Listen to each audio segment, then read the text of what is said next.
Hello and welcome. This is Pain Dad, and this is how to turn a TikTok sound into a ringtone. So open up your TikTok and go to any selected video that you want to have as your ringtone. For example, these trending ringtones that I have in stock.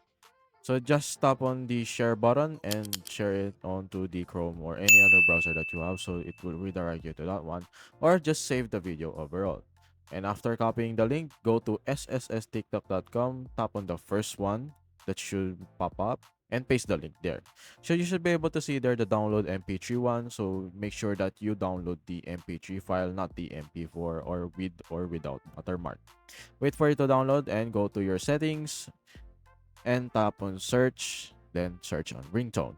You should be able to set up your ringtone there as long as you have an Android phone. So just select your specific downloaded video or MP3 file of that specific TikTok sound and you start your phone. That should be it.